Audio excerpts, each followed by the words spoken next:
इस एपिसोड की शुरुआत भी होती है बिल्कुल उसी सीन से जहां पर लुओ फेंग और फैंटम जिलास अपनी अपनी पावर्स रिलीज करते हुए अपना आर्मर वेयर करके एक दूसरे के ऊपर हमला करना शुरू कर देते हैं। जहां पर सबसे पहले फैंटम जिलास अपनी स्पिरिचुअल पावर्स का इस्तेमाल करते हुए अपने मल्टीपल वेपन्स के साथ फैंग के ऊपर अटैक करना शुरू कर देता है और हम देखते हैं कि फैंग ने बड़ी ही आसानी के साथ अपनी बिजली सी तेजी और गोल्डी डिसेंडेंट आर्मामेंट का इस्तेमाल करते हुए उसके सभी अटैक्स को डिस्ट्रॉय कर दिया था कि तभी फैंटम जिलास उसके ऊपर अपना स्पिरिचुअल अटैक कर देता है, जिसकी वजह से फैंग के स्पिरिचुअल सी के अंदर काफी ज्यादा हलचल होने लगी थी, जो कि असल में फैंटम जिलास का ही ओरा होता है। वो फैंग के माइंड को कैप्चर करते हुए उसे इल्यूजन्स दिखाने की पूरी कोशिश करता है, पर हम देखते हैं कि फैंग के स्पिरिचुअल सील में तो उसके मास्टर की स्पिरिचुअल सील है और वो सील अब पहले से कई गुना ज्यादा पावरफुल हो चुकी है। इसी वजह से वो फैंटम जिलास के अटैक को बहुत ही आसानी के साथ तोड़ देती है। इससे फैंटम जिलास को काफी बड़ा झटका लगता है, जबकि लुओ फेंग अब उसके ऊपर एक जानलेवा अटैक करने के लिए अपना सबसे खतरनाक अटैक गोल्डन स्टाफ क्रिएट करने लगता है। फैंग अपने अटैक के क्रिएट होते साथ ही उसे फैंटम जिलास के ऊपर थ्रो कर देता है, जिसे अपनी तरफ आता हुआ देखकर फैंटम जिलास जल्दी से खुद को संभालते हुए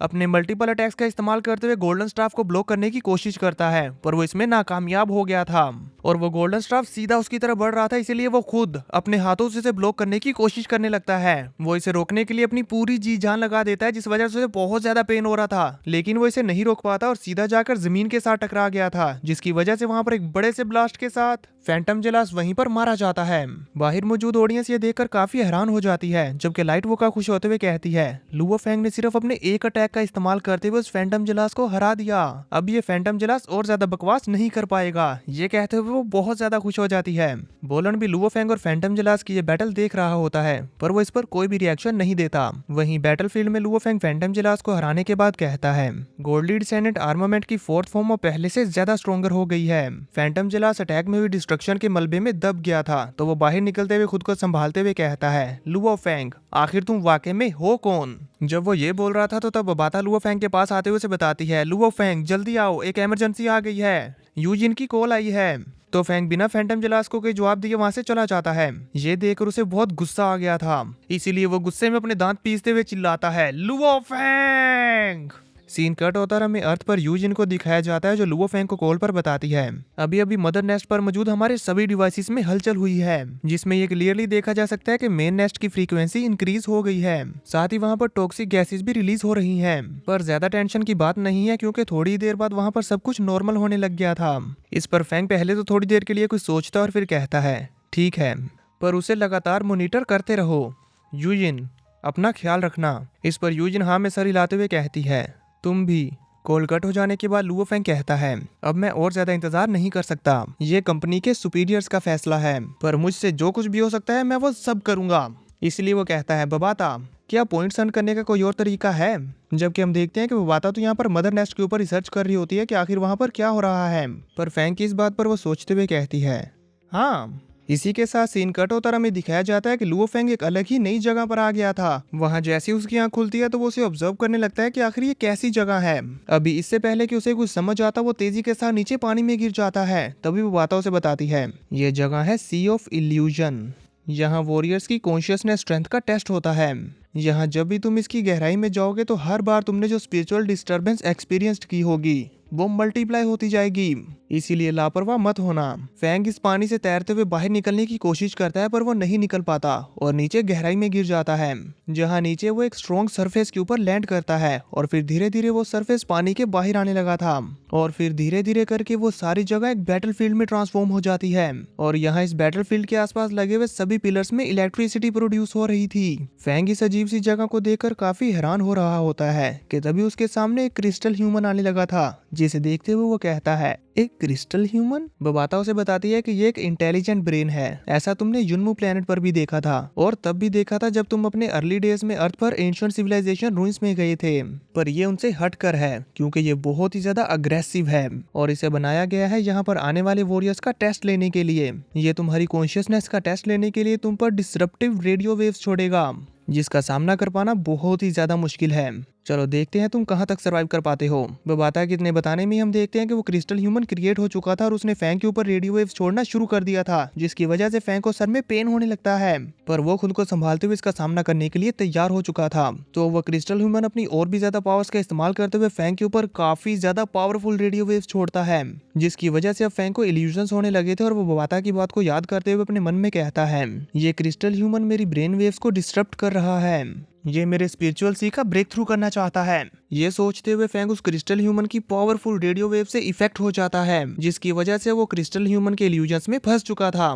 पर वो यहाँ पर बिल्कुल भी पैनिक नहीं करता और अपने मन में कहता है, मेरे मास्टर ने मुझे जो स्पेस नोट्स टेक्निक सजेस्ट की थी उसके अंदर स्पिरिचुअल पावर डिफेंस को इनहेंस करने की सीक्रेट टेक्निक्स थी, जिन्हें मैंने मास्टर कर लिया है। तो अब उन्हें ट्राई करने का वक्त आ गया है। यहाँ वो क्रिस्टल ह्यूमन फैंग को उसके सबसे दर्दनाक इल्यूजन्स में कैप्चर कर चुका था और उसे उसकी पेनफुल मेमोरीज दिखा रहा होता है। जबकि वहीं बैटलफील्ड में वो फैंग के ऊपर फिजिकल अटैक करने के लिए भी आगे बढ़ रहा था। वहीं फैंग के माइंड में हम देखते हैं कि वो अपनी न्यू सीखी हुई टेक्निक्स का इस्तेमाल करते हुए इस क्रिस्टल ह्यूमन के इल्यूजन से बाहर निकलने की कोशिश कर रहा होता है, जिसमें वो कामयाब होने लगा था। और कुछ ही सेकेंड्स में वो इस क्रिस्टल ह्यूमन के सारे इल्यूजन्स को चकनाचूर कर देता है। और फिर यहाँ बैटलफील्ड में जैसे ही वो अपनी आंखें खोलता है तो वो क्रिस्टल ह्यूमन उसके ऊपर अपना पंच थ्रो करने ही वाला था कि तभी फैंग अपनी स्पिरिचुअल पावर्स का इस्तेमाल करते हुए उस क्रिस्टल ह्यूमन को रोकते हुए उसकी पूरी बॉडी को चकनाचूर कर देता है।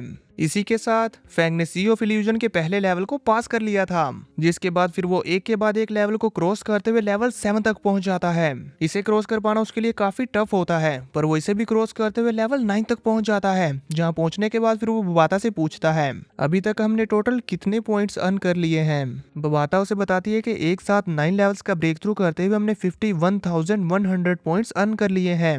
पर अब इस चक्कर में तुम्हारी स्पिरिचुअल पावर काफी इंजर्ड हो गई है, इसीलिए तुम्हें रेस्ट करनी चाहिए। मैं देख पा रही हूँ कि तुम्हारी ब्रेन वेव्स अपनी लिमिट तक पहुंच चुकी हैं। इस पर फैंग खुद को संभालते हुए कहता है, नहीं, ये पॉइंट्स अभी भी हमारे टारगेट पॉइंट से बहुत कम हैं। चलो आगे बढ़ते हैं, शुरू करो। इसी के साथ अब सी ऑफ इल्यूजन के लेवल 10 की शुरुआत होती है, जिसमें लुओ फैंग के सामने पानी से एक बड़ा सा वॉरियर क्रिएट होता है। उसे क्रिएट होता हुआ देखकर फैंग भी फाइट के लिए रेडी हो गया था। इससे पहले कि इनकी ये फाइट शुरू हो पाती, लुओ फैंग को यूजिन की तरफ से कॉल आती है। जैसे ही वो उस कॉल को पिक करता है तो वो देखता है कि यूजिन तो बहुत बुरी सिचुएशन में फंसी हुई है, और वो भी उसे बताती है, फैंग, मदर नेस्ट ओपन हो गया है।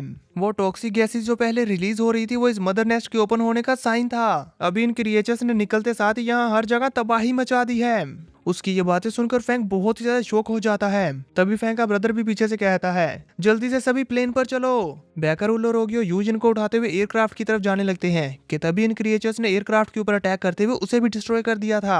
हमें भी अब बर्थ का एक सीन दिखाया जाता है कि वहां पर मदर नेस्ट की उन क्रिएचर्स ने हर जगह तबाही मचा रखी है, और कुछ क्रिएचर्स तो वॉरियर लीशन को घेर कर उन्हें खाने लगते हैं। उनके जोर जोर से चिल्लाने की आवाजें सुनकर लुओ फैंग कहता है, यूजिन हुआ सेकंड ब्रदर। और अब फैंग बहुत ही ज्यादा पैनिक करने लगा था, इसीलिए वो सी ऑफ इल्यूजन के टेस्ट को छोड़कर जल्दी से भागकर अपने स्पेसशिप पर जाता है और जितनी जल्दी हो सके अर्थ पर पहुंचने लगता है। बबाता भी उस स्पेसशिप की फुल स्पीड का इस्तेमाल करते हुए लुओ फैंग को एज फास्ट एज पॉसिबल अर्थ पर पहुंचाती है। पर जब तक फैंग अर्थ पर पहुंचता है बहुत देर हो चुकी होती है, क्योंकि उन क्रिएचर्स ने अर्थ को डिस्ट्रॉय करते हुए फैंग की फैमिली को मार डाला था। यहाँ फैंग यूजिन को इधर उधर ढूंढने की कोशिश करता है तो उसे उसकी डेड बॉडी मिल जाती है, जिसे देखकर वो अंदर से टूट जाता है और उसे अपनी बाहों में उठाते हुए घुटनों पर आ गया था। और फिर वो गुस्से में चिल्लाता है, नहीं, और इसे उसके अंदर से इतनी ज्यादा पावर्स रिलीज होती है कि पूरा प्लेनेट अर्थ ही डिस्ट्रॉय हो जाता है। इसी डिस्ट्रक्शन के साथ कंप्यूटर की आवाज आती है, sea of illusion test level 10 failed. Fang की आंखें खुलती है और उसे तो कुछ भी समझ नहीं आ रहा था कि अभी क्या हुआ। वो खुद को संभालते हुए खड़ा होता है, तभी बुवाता उसके पास आती है और कहती है, तुमने अभी क्या देखा? तुम्हारी ब्रेन वेव फ्रीक्वेंसी लिमिट से भी बढ़ चुकी थी। ये बोलते हुए वो काफी सीरियस हो जाती है। फैंग उसे कहता है, बबाता, मदर नेस्ट के अंदर जो हलचल हो रही है वो हमारे लिए वार्निंग है, इसलिए मुझे जल्द से जल्द ज्यादा से ज्यादा पावरफुल बनना है। ये स्लो ट्रेनिंग मेरे लिए सूटेबल नहीं है। ये बोलकर वो जल्दी से अपने मास्टर किंग जेनियन के पास जाता है, जहाँ किंग जेनियन उससे कहते हैं, जल्दीबाजी मत करो, अर्थ पर मौजूद इंसेक्ट क्लैन मदर नेस्ट अभी भी हाइबरनेटिंग में है। अगर तुमने वहां पर कुछ भी गड़बड़ की तो इंसेक्ट क्लैन जाग सकता है। क्या तुम उन्हें जागने की अपॉर्चुनिटी देना चाहते हो? मास्टर की ये बात सुनकर लुओ फैंग कुछ सोचने लगता है और कहता है, हाउएवर। अब इससे पहले कि वो अपनी बात कर पाता तभी मास्टर उसके कंधे पर हाथ रखते हुए कहते हैं, कंपनी के सुपीरियर्स ने बहुत ही केयरफुली ये डिसीजन लिया है, इसीलिए तुम्हें अभी कोई भी गलत कदम उठाने की जरूरत नहीं है। अभी के लिए उन्होंने जो फैसला लिया है यही बेस्ट चॉइस है। मैं तुम्हारी परेशानी समझ सकता हूँ, इसलिए मैं तुम्हारी मदद करने के लिए अपनी एक डिवाइस को अर्थ पर भेजूंगा, जिसे तुम लोग मदर नेस्ट के बाहर सेटअप कर देना। इससे मुझे वहाँ पर हो रही पल पल की खबर मिलती रहेगी, और अगर वहाँ पर कुछ भी गड़बड़ होती है तो मैं फौरन से वहाँ पर टेलीपोर्ट हो जाऊंगा और तुम्हारी हेल्प करूंगा। इस पर फैंग भी उनके साथ एग्री होता है। अब इसके बाद व्यू चेंज होता और हमें देखने को मिलता है कि लुओ फेंग स्काई ब्रिज के लेवल 7 का ब्रेक थ्रू करने के लिए आया है, जहां पर वो अपने बोलन और रोंगजुन के लेवल्स को देखते हुए कहता है, अगर मुझे इंसेक्ट क्लैन के साथ फाइट करते हुए उन्हें रोकना है तो मुझे एंशिएंट स्काई रीजन में इंटर होना होगा, ताकि मैं स्पिरिचुअल पावर टेक्निक्स को हासिल करते हुए मदर नेस्ट को कंट्रोल कर सकूं। मुझे और आगे बढ़ना होगा। बोलन अभी तक 80 साल से स्काई ब्रिज के लेवल 7 का ब्रेक थ्रू नहीं कर सका, तो अब मैं ट्राई करता हूँ। इसी के साथ फैंग स्काई ब्रिज के लेवल 7 का चैलेंज स्टार्ट करता है, जिसमें उसने अपने ओपोनेंट के तौर पर स्पिरिचुअल मास्टर को चूज किया था। फैंग का ओपोनेंट उसके सामने आते हुए अपने वेपन्स को रेडी करते हुए फाइट के लिए तैयार हो जाता है, जिस पर फैंग भी बिल्कुल ऐसा ही करता है। इन दोनों की सोने वाली फाइट को मास्टर कांगबू मॉनिटर करने वाले होते हैं, इसीलिए वो इन दोनों को एक दूसरे के आमने सामने देखते हुए कहते हैं, ए रीजन के फर्स्ट मैच से पहले अभी तक कोई भी लेवल 7 का ब्रेक थ्रू नहीं कर सका, पर अगर लुओ फेंग ऐसा करने में कामयाब हो जाता है तो क्या कोई सरप्राइज होगा। वहीं बैटलफील्ड में लुओ फेंग अब अपनी पावर्स को रिलीज करते हुए अपने ओपोनेंट के ऊपर अटैक करना शुरू कर देता है, जिसमें उसका ओपोनेंट शैडो टेक्निक का इस्तेमाल करते हुए फेंग के सभी स्पिरिचुअल वेपन से बचते हुए उसके ऊपर अपने गोल्डली डिसेंडेंट आर्मामेंट से हमला करने लगा था। फेंग उसके अटैक को ब्लॉक करता है, जिसके बाद ये दोनों अपने अपने वेपन्स के साथ एक दूसरे के साथ कॉम्बैट फाइट करने लगे थे, और इन दोनों की इस कॉम्बैट फाइट में पूरी बैटल अरीना डिस्ट्रॉय होने लगती है। पर जब इन दोनों में से कोई भी एक दूसरे को ओवर पावर नहीं कर पाता तो वो अपने स्पिरिचुअल अटैक्स का भी इस्तेमाल करने लगे थे। पर इसमें हम देख पाते हैं कि लुओ फेंग का ओपोनेंट उसके ऊपर भारी पड़ रहा होता है, क्योंकि उसने लुओ फेंग को एक जोरदार हिट मारते हुए उसे जमीन पर पटक दिया था, और वो वहां से जल्दी से उठकर फाइट बैक करने की बजाय कुछ सोचने लगता है और अपने मन में कहता है, स्पेस नोट्स के वॉल्यूम 3 ने मेरी बहुत हेल्प की है, और इसीलिए अब मेरे पास भी 9 यूनिवर्स की ओ स्टॉर्म स्टोन की स्टॉर्म पेंटिंग की डीपर अंडरस्टैंडिंग है। इसीलिए अब फैंग अपनी एक न्यू टेक्निक का इस्तेमाल करना शुरू करता है, जिसकी वजह से उसके अंदर से बहुत ज्यादा ऑरा बाहर निकल रहा था, और उसकी शॉक वेव्स इतनी ज्यादा पावरफुल होती हैं कि फैंग के ओपोनेंट के लिए उसकी ऑरा के सामने टिक पाना मुश्किल हो रहा था। तो इसीलिए वो भी फैंग की इसी न्यू टेक्निक को इस्तेमाल करना शुरू करता है, और इस टेक्निक में इन दोनों में से वही जीत पाएगा जिसको इसकी ज्यादा डीपर अंडरस्टैंडिंग होगी। हमें इस टेक्निक के नेम के बारे में पता चलता है, जो कि असल में होता है स्वॉर्ड वर्ल्ड, और ये गोल्डली डिसेंडेंट आर्मामेंट की 6th फॉर्म है। इन दोनों के इस अटैक के टकराव की वजह से वहां पर बहुत बड़े बड़े ब्लास्ट होने लगते हैं, और फैंग के गोल्डली डिसेंडेंट आर्मामेंट के जितने भी स्मॉल फ्लाइंग नाइफ्स हैं वो सारे के सारे एक दूसरे के वर्ल्ड के अंदर जाकर एक दूसरे से टकराकर नलीफाई हो जा रहे थे, और जो नहीं हो पाते वो लुओ फेंग के साथ आकर टकरा रहे होते हैं, जिसकी वजह से फैंग के फेस के ऊपर भी स्कार्स लगने लगे थे, और फैंग को भी समझ आ जाता है कि अगर ऐसे ही चलता रहा तो मैं हार जाऊंगा। इसीलिए वो अपने इस अटैक के अंदर अपने गोल्डन हॉर्न बहमूद की डोमेन का इस्तेमाल करना शुरू कर देता है, जिसकी वजह से वो अपने ओपोनेंट को ओवर पावर करने में कामयाब हो पा रहा था, और अपनी सारी जी जान लगा देने के बाद वो अपने ओपोनेंट को हराने में कामयाब हो पाता है। इसी के साथ इन दोनों के अटैक की डिस्ट्रक्शन की वजह से पूरी स्क्रीन ब्लैंक हो जाती है, और फिर हमें थोड़े समय बाद का सीन दिखाया जाता है जहां पर पूरी बैटलफील्ड डिस्ट्रॉय हो चुकी थी और हर तरफ सन्नाटा छा गया था। इस अटैक के बाद अब लुओ फेंग और उसका ओपोनेंट घुटनों पर आते हुए खुद को संभाले हुए थे, जिसमें जो कोई भी गिर जाता वो इस राउंड को हार जाता, और हम देखते हैं कि लुओ फेंग का ओपोनेंट इस राउंड को हार गया था। फेंग की इस जीत से मास्टर कांगबू काफी खुश हो जाते हैं, जबकि लॉबी में मौजूद वॉरियर्स ये देखकर काफी हैरान होते हैं। जब ये बात लाइट वुका और रोंगजुन को मालूम होती है तो लाइट वुका की तो खुशी का कोई ठिकाना ही नहीं था। वो खुश होते हुए कहती है, लुओ फेंग ने सक्सेसफुली 7 लेवल पास कर लिया। इस बार हमें देखने को मिलता है कि रोंगजुन भी इससे काफी खुश होता है, जबकि यहाँ लोंगजुन ये देखकर हैरान हो जाता है। तभी हमें बोलन का सीन दिखाया जाता है, जिसमें हम देखते हैं कि उसने भी स्काई ब्रिज के लेवल 7 का ब्रेक थ्रू कर लिया है। यानी कि दोस्तों लुओ फेंग और बोलन ने एक साथ स्काई ब्रिज के लेवल 7 का ब्रेक थ्रू किया है। तो देखेंगे नेक्स्ट एपिसोड में कि बोलन या लुओ फेंग इन दोनों में से कौन ज्यादा पावरफुल है।